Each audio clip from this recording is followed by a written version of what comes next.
Hello বন্ধুরা, চলে এসেছি তোমাদের সামনে নতুন একটা ভিডিও নিয়ে। আশা করছি তোমাদের ভিডিওটি ভালো লাগবে। আমি আর ডেলি লাইফের রূপা বলছি। সবাইকে জানাই শুভ সকালের শুভেচ্ছা।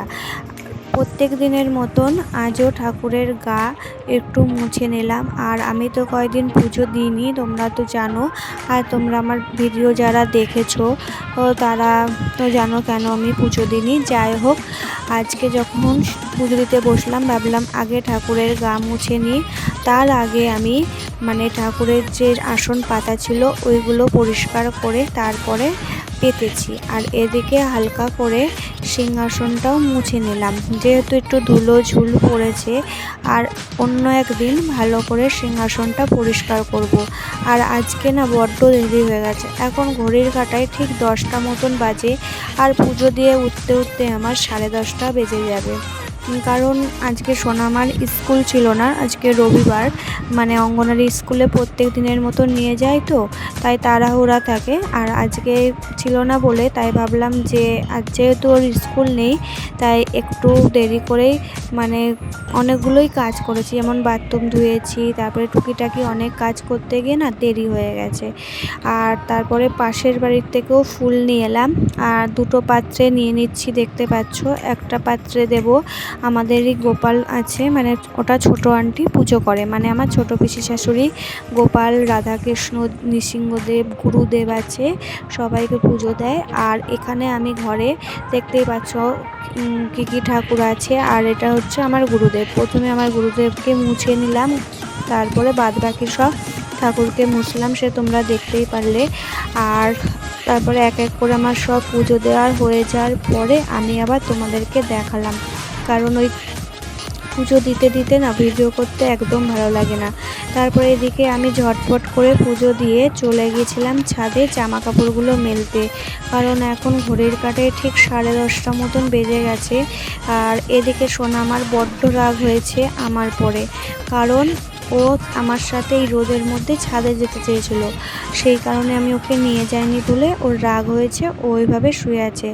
যাই হোক, চলো ঝটপট করে বিছানাটা তুলে নিই, তারপরে সকালের জলখাবারটা খেয়ে নেব। তারপরে তার মাঝখানে ওকে একটু আদর করে নিলাম, তার জন্য ওনার একটু রাগ ভাঙলো। আর হাতে কি হয়েছে সেটাই দেখাচ্ছে।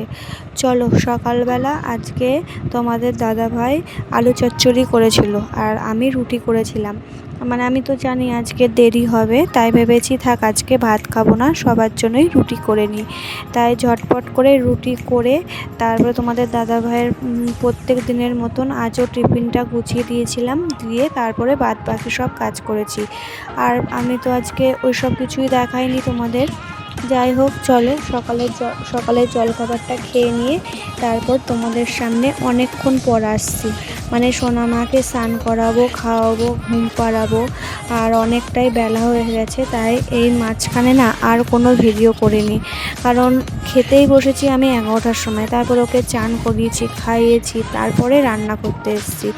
আবার সেই রান্না করার সময় তোমাদেরকে দেখালাম। চলো, আজকে দুপুরে কি কি রান্না হয়েছে সেটাই তোমাদেরকে দেখাবো। আর তার মাঝখানে আমি ছাদে চলে এসেছি জামা কাপড়গুলো নিতে। আর দেখতেই পাচ্ছ প্রচণ্ড পরিমাণে রোদ, আমি তাকাতে পারছি না, এত রোদ। আর একটু হাওয়াও দিয়েছে, সব জামা কাপড়গুলো উল্টো পাল্টাও হয়ে গেছে। চলো তাহলে ঝটপট করে জামা কাপড়গুলো তুলে নিই। আর এইদিকে গামছাটা না বেঁধে গেছিলো, সেটাই তোমাদেরকে দেখাতে চাইলাম। আর এত পরিমাণে পা পুড়ে যাচ্ছে কি বলবো। এরপর ঝটপট করে সব জামা কাপড়গুলো নিয়ে এরপর নিচে যাচ্ছি, নিচে গিয়ে কি কি রান্না করেছি সেটাই তোমাদেরকে দেখাবো। আর এখানে একটা বিপদ ঘটে গেছিলো, আমার পাটা হড়কে গিয়েছে আর এদিকে ফোনটা হাতের থেকে পড়ে গেছে। যাই হোক, একটু বসে টসে নিয়ে তারপর দুপুরে কি কি রান্না করেছি সেটাই দেখাচ্ছি। সিম্পলি রান্না করেছি। আজকে রান্না করেছি আলু ফুলকপির রসা। আর ওই ফুলকপির যে ডাটনাগুলো থাকে না, ডাঁটিগুলো, সেই ছেঁচকি খেতে তোমাদের দাদাভাই বড্ড ভালোবাসে, তাই সেটাই একটু ভেজে দিয়েছিলাম। আর করেছিলাম ভেন্ডি ভাজা। এই হয়েছিল সিম্পল রান্না দুপুরবেলা। এবার দুপুরবেলা খাওয়া দাওয়া করে একটু শুয়েছিলাম, তার মাঝখানেই তোমাদের দাদা ভাই বিকালবেলা সোনামাকে নিয়ে গিয়েছিল একটু সন্ধ্যের টিফিন আনতে, কারণ ও সন্ধ্যাবেলায় থাকে না। তাই বললো আজকে অনেক দিন পর বাড়িতে আছি, তাহলে একটু সন্ধ্যাবেলায় গিয়ে মোগলাই নিয়ে আসি। তাই একটু মোগলাই নিয়ে এসেছিলো। তাই ছোটো আন্টি আর বড় আন্টি তো খায় না, ওদেরকে সিঙ্গারা এনে তোমাদের দাদাভাই আগে দিয়েছিল। আর এখানে আমাদের তিনজনার বেড়ে নিলাম, মানে আমাদের শাশুড়ি মা, আমার, তোমাদের দাদাভাই, আর ওইদিকে দেখতেই পাচ্ছ আমাদের পুচকিটা খাচ্ছে। আর ওদের যে সিঙ্গারাটা এনে দিয়েছি সেই সময় ভিডিও করা হয়নি, কারণ ওই সময় সোনামা এত কান্নাকাটি করছিল ওই সিঙ্গারাটা খাওয়ার জন্য, সেজন্য ওকে শান্ত করতে গিয়ে না আমার আর ভিডিও করা হয়নি। যাই হোক, চলো খাওয়া দাওয়া করে নিয়ে একবারে চলে আসছি রাতে। আর এর মাঝখানেও আর কোনো ভিডিও করা হয়নি। এই যে খাচ্ছিল না, খেতে খেতে ওর মাথায় যে কী চাপে ওই জানে। কী করে জানো, সারা ঘরে জল ফেলেছে, তার মধ্যে পড়েছে প্রচণ্ড পরিমাণে গরম। সেই জল টল মুছে টুছে নিয়ে তারপরে তোমাদের দাদাভাই মাংস আনতে গেছিলো। সেই মাংস নিয়ে এসে ধোয়া মোছা, মানে ধুলাম, কাটলাম, বাছলাম।